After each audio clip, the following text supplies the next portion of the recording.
Good afternoon. Yesterday, the United States witnessed a medical miracle. The first doses of a COVID vaccine were administered to frontline workers across the country.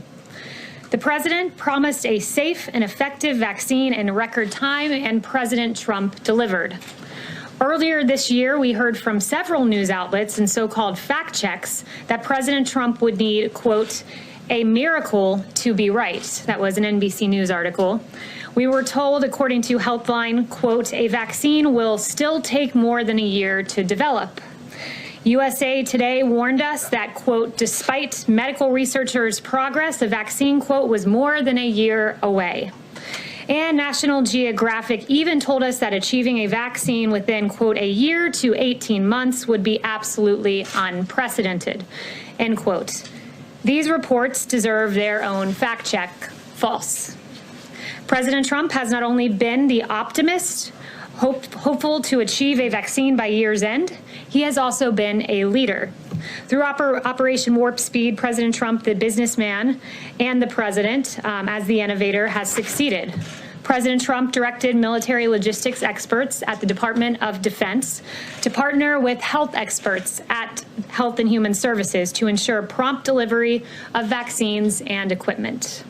This includes the appointment of 4-star General Perna, who oversees the global supply chain and readiness for the United States Army, as Operation Warp Speed's chief operating officer. The Trump administration supported clinical trials by working to enroll participants through NIH-funded COVID protection networks and provided funding and technical support through the National Institute for Allergy and Infectious Disease and Biomedical Advanced Research and Development Authority. President Trump also directed industrial-scale manufacturing of vaccines to take place at its own risk before knowing whether these vaccines would be successful. It was a novel approach, indeed, to vaccine development led by President Trump. The results of these historic investments will benefit the American people and will mark the beginning of the end of the pandemic. As the first doses of the vaccine are delivered and administered, we urge all Americans to continue to wash your hands, socially distance, wear a mask when you are unable to do so. We also encourage those at the state level to improve the early and aggressive use of monoclonal antibody treatments, especially among vulnerable Americans. The Trump administration led the way, approving monoclonal antibody treatments for outpatient use, issuing 2 emergency use authorizations in November. Additionally, through HHS's Office of the Assistant Secretary for Preparedness and Response, monoclonal antibody patient courses have been allocated to all 50 states. Together, these steps can play a significant role changing the course of the virus. Thank you to President Trump, and with that, I will take questions. Ben. Kayleigh, now that the Electoral College has voted, does the president acknowledge that Joe Biden is the president-elect? Does he have any plans to invite him here to the White House?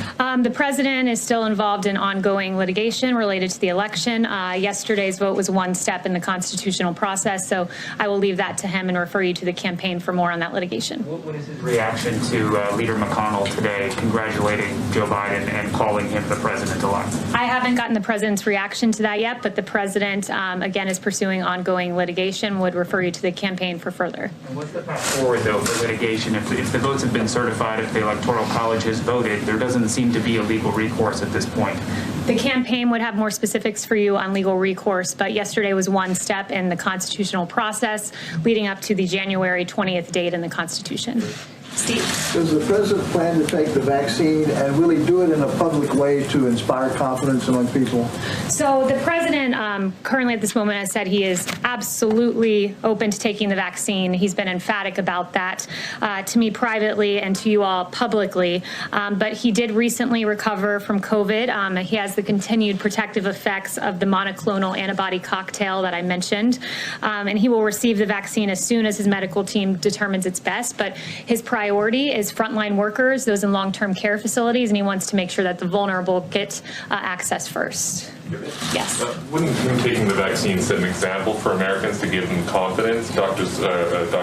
Fauci, as well as Montez Salui, both said today that they think President Trump should get the vaccine. If because for himself would be to set an example.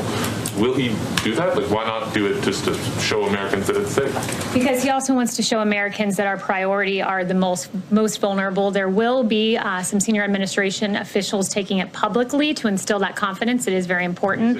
And the president, no, but you'll learn in the next few days who that is, who those individuals will be. But they will be taking it publicly to instill confidence. The president wants to send a parallel message, which is, our long-term care facility residents and our frontline workers are paramount in importance, and he wants to set an example in that regard. Do you personally take it? I absolutely would be open to taking the vaccine.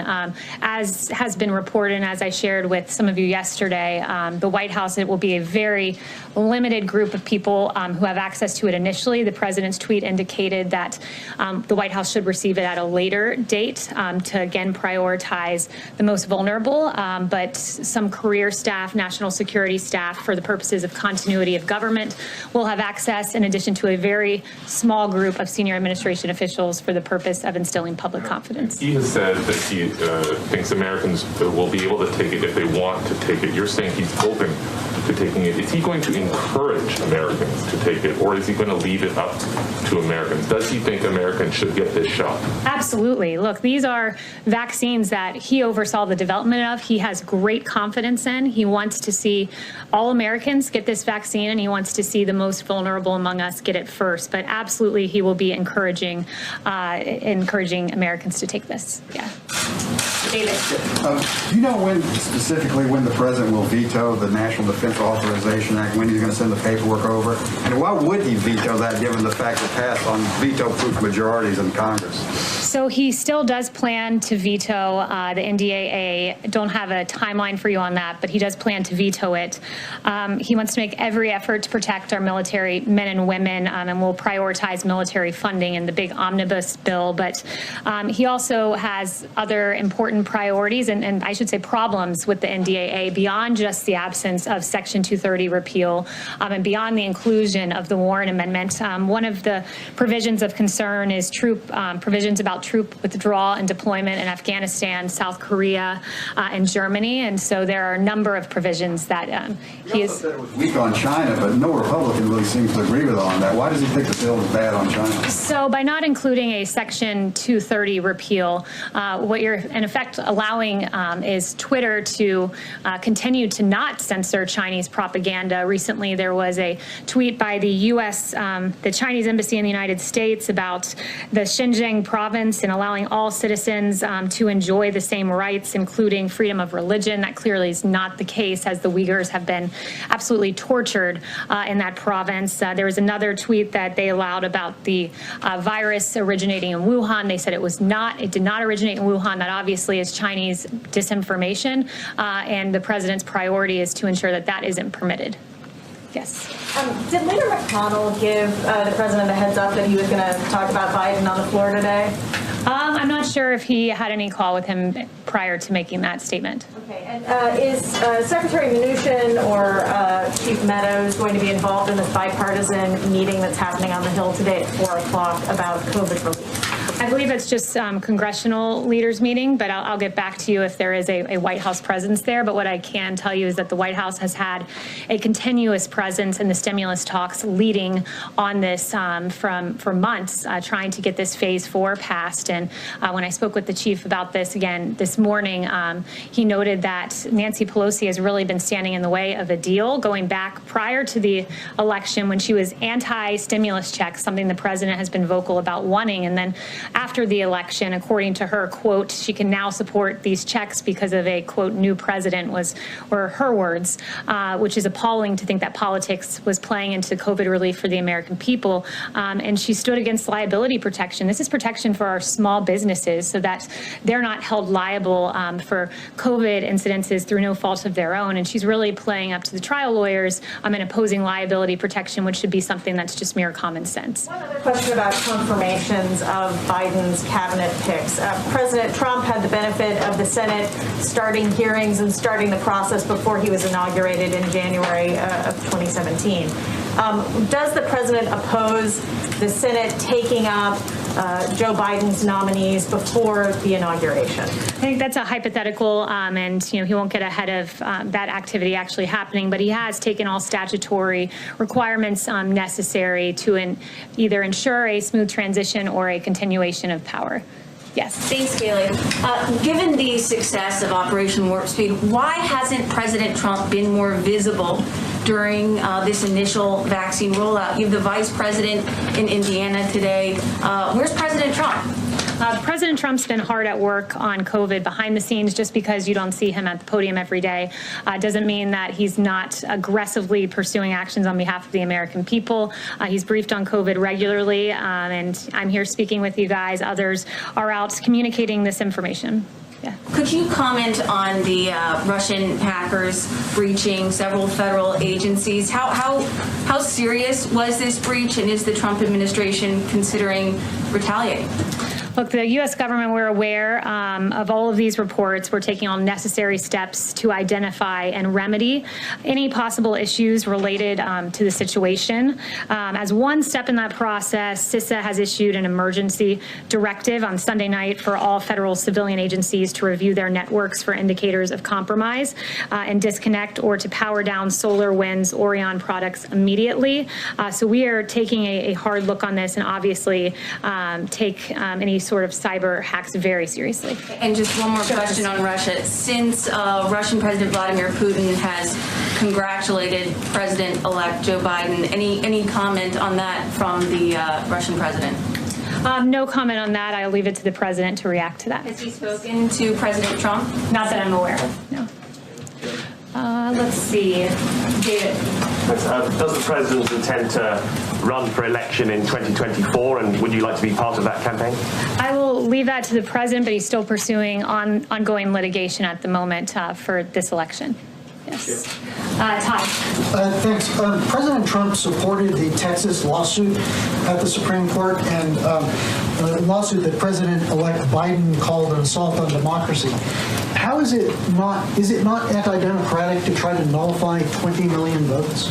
I think pursuing legitimate litigation through the judicial system is in no way assaulting democracy. In fact, it's using Democrat institutions in the manner they are to be used to pursue legitimate claims with sworn affidavits and additional evidence. But I do think what is an assault on democracy are the 4 investigations into President Trump over Russia collusion that turned up nothing. I mean, Mueller alone, you had 19 lawyers, 40 FBI agents, 2,800 subpoenas, 500 search warrants, millions of taxpayer dollars, all to find no collusion. And the investigation into President Trump began far before he was even elected president of the United States. And his intel briefings in the transition period were even weaponized against him. An insurance policy from Peter Strzok was put in place against this president prior to him being elected. That is what is an assault on democracy. Blake.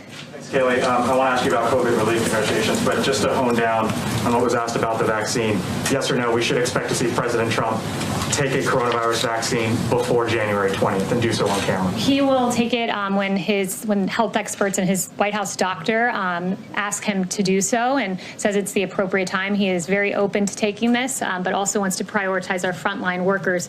Since you brought up the vaccine, before you get to your next question, one thing I do want to make clear is that there are 2.9 million doses of the Pfizer vaccine that have gone out. In 21 days, there will be an additional 2.9 million of those doses because, of course, the Pfizer vaccine is 2 doses. And there are going to be rolling updates and shipments of the vaccines. Of course, we've secured millions in advance. And this Friday, there will be 4 million Pfizer vaccines going out. We are hopeful that Moderna gets approved. The FDA said that the data looks good. We're waiting for that EUA. So hopefully there will be that EUA and then an additional 6 million Moderna doses out next week. So 10 million doses out next week. And I want to emphasize, just stepping back from a macro perspective, because it is so impressive what this president did, making these agreements in advance. And he secured not just tens of millions of doses, but in fact, hundreds of millions. There's the 100 million with Pfizer. There's 100 million with Moderna.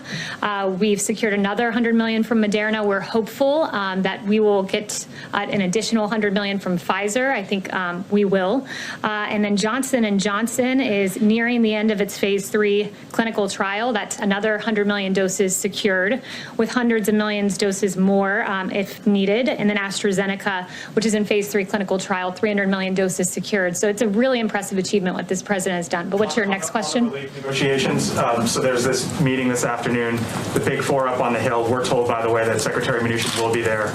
If the Big Four, if the Treasury Secretary are able to come to some sort of a deal, would President Trump sign off on it, or does he have specific asks, specific red lines that have to be in any sort of deal? I think we'll wait to see what that deal looks like. He's said that he would really like to see those stimulus checks in there, but his priority at the end of the day is getting relief to the American people. We're hopeful there will be some sort of agreement, but I would note that we've been the party that's been flexible. We've been the party that's said, hey, standalone PPP, that's funding for small businesses and funding for businesses generally to go to pay their employees. We've had a standalone bill that we supported there. We had a standalone unemployment insurance bill. So we've been the party that's been flexible in this. Clear, if there is a deal that doesn't have direct payments, the president would support it or not? I'm not going to say if that's a red line or not. I won't get ahead of the negotiations, but I'll just say that we are hopeful there is a deal there that the president can then look at and support. Yes, Catherine. Does the White House have any comment on Rudy Bailey, the security director who had his leg amputated due to COVID? Yeah, our heart goes out to his family. They've asked for privacy, and he is recovering from what I understand. We're very pleased to see that, but he and his family will be in our prayers. And has the president had a chance to speak with him? I'm not sure if the president's had a private conversation with him, nor would I confirm any private conversation that he did have. Luis. Thank you for doing this. Over the weekend, a statue of Mahatma Gandhi was desecrated by some protesters in downtown DC. This is for the second time this has happened. I would like to have your comments on that. Yeah, it's terrible. No statue or memorial should be desecrated, and certainly not one like that of Gandhi, who really fought for the values that America represents of peace, justice, and freedom. So that desecration is appalling to see. It's appalling that it's happened more than once, and we believe the reputation of Mahatma Gandhi should be respected, especially here in America's capital. Can I ask one more? Sure. Does the president believe that the democracy in the United States is under threat? And based on the streets, what are the electoral reforms he wants to push in this country? What was the first part of your question? I couldn't. Does the president believe that democracy in the United States is under threat? That democracy is under threat. He believes that it certainly was under assault when it comes to the investigations into his administration, the Mueller probe, the unfortunate way that our FBI was mishandled by folks like Andy McCabe, by folks like Jim Comey, and weaponized in a political way against his candidacy and then against his presidency. Yes, Charlotte. Thanks, Kayleigh. Is President Trump planning to take any action after seeing the forensic audit of the machines in Antrim County, Michigan? I'd have to refer you to the campaign on anything regarding the election.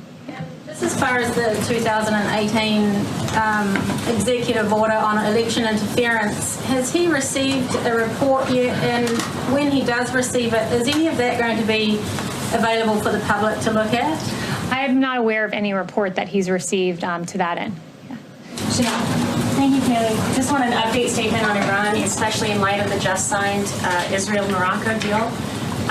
Where does the White House see that Iran's standing in the Middle East now? Especially, what is the current assessment from the White House with regards to Iran's standing in the Middle East as you continue to sign Middle East deals? Are they going to strengthen? Is it weakening? What is the current White House assessment on Iran? Yeah, as the region increasingly comes together through these peace deals, which Senior Advisor Jared Kushner, Avi Berkowitz, and others, National Security Advisor Robert O'Brien deserve a ton of credit for. It's remarkable.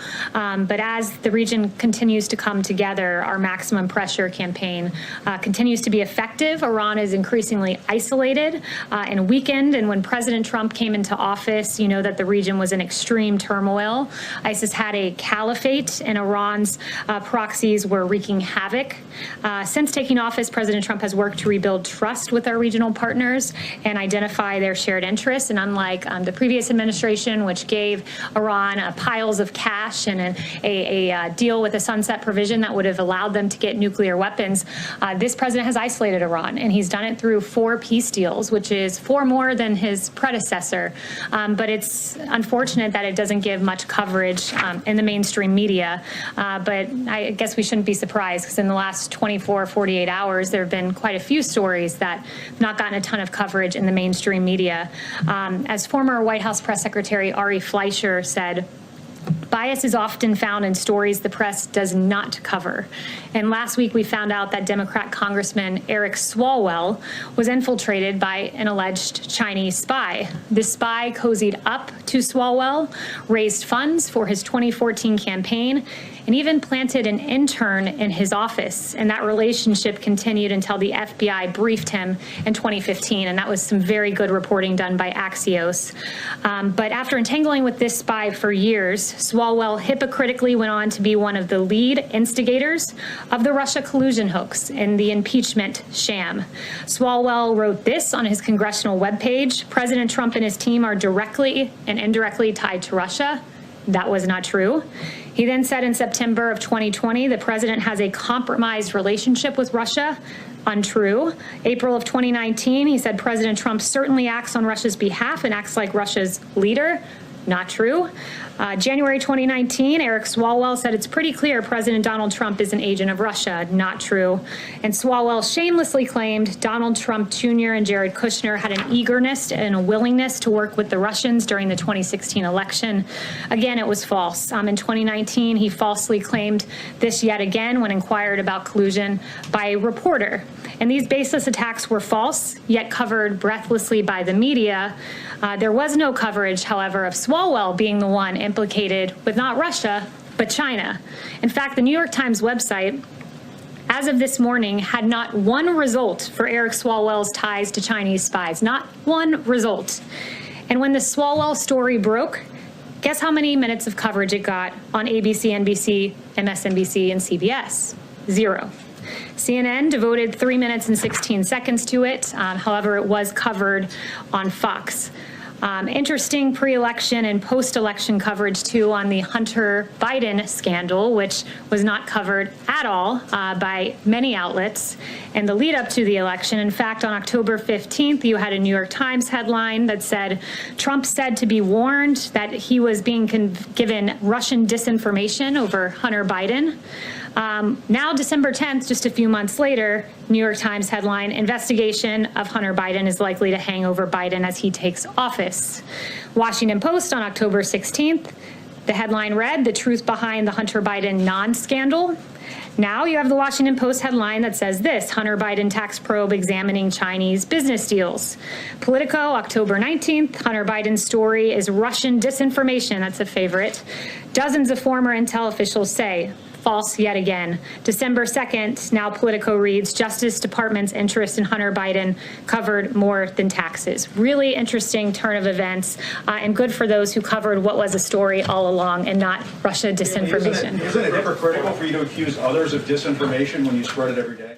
And there it is, a White House news briefing wrapping up some of the big news made there that she said. Kayleigh, Mcenany saying that President Trump looks like he will be vetoing the defense bill.